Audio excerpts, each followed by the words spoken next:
वाकई गोवा में आप सभी के बीच आकर मैं एक नई ऊर्जा से भर जाता हूं। यहां की हवाओं की बात ही कुछ ऐसी है।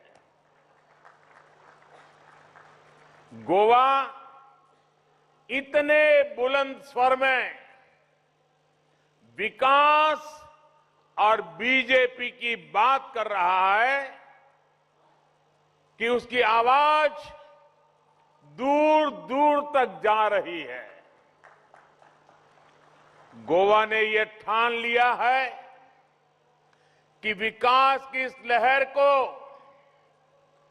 सुशासन की इस लहर को धीमी नहीं पड़ने देना है।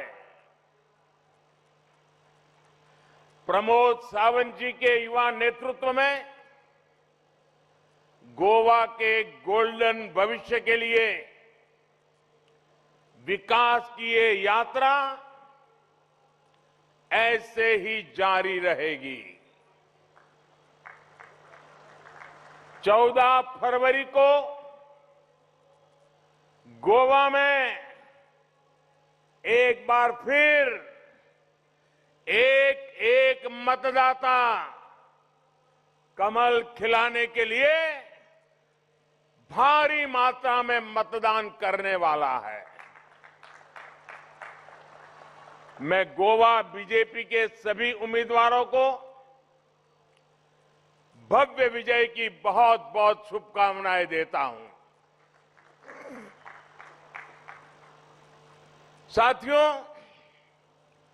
जब भी मैं गोवा आता हूं तो मेरे मित्र मनोहर पर्रिकर जी की कमी हमेशा खलती है। आप गोवा वासियों को तो उनकी कमी और भी ज्यादा महसूस होती होगी।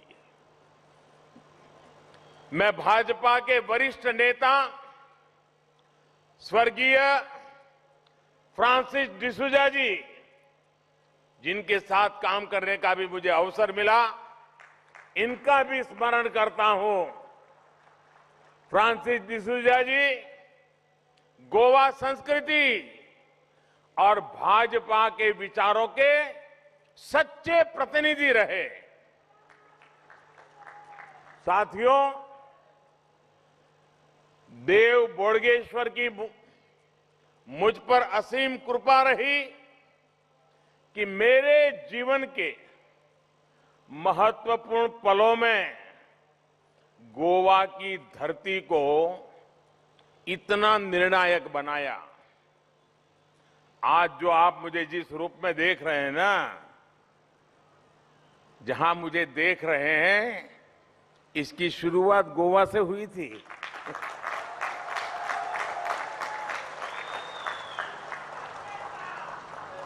जून 2013 में यहां भारतीय जनता पार्टी की कार्य समिति थी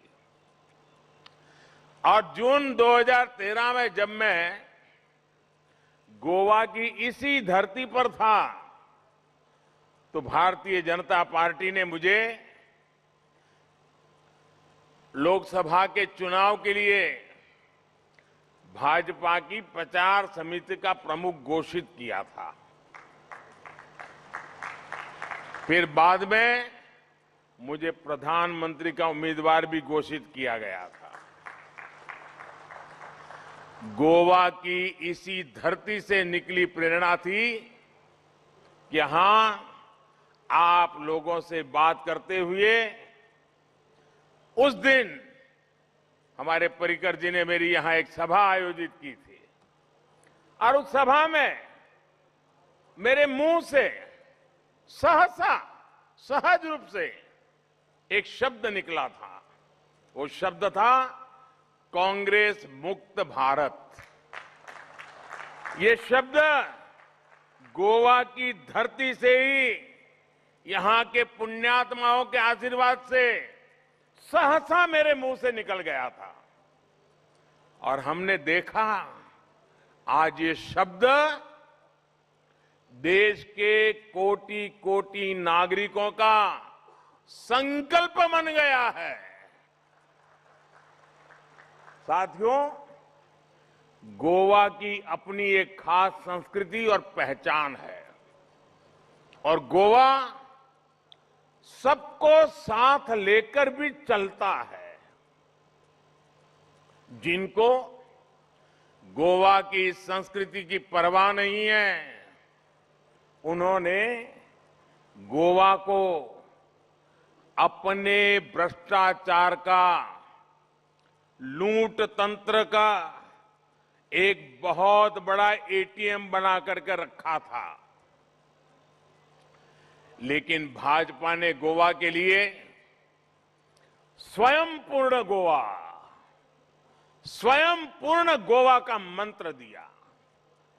भाजपा ने समग्र विकास की बात की, सबके लिए बराबर विकास की बात की, क्योंकि विकास को टुकड़ों में जाति, धर्म, मत, मजहब, भाषा, क्षेत्र के नाम पर बांटा नहीं जा सकता।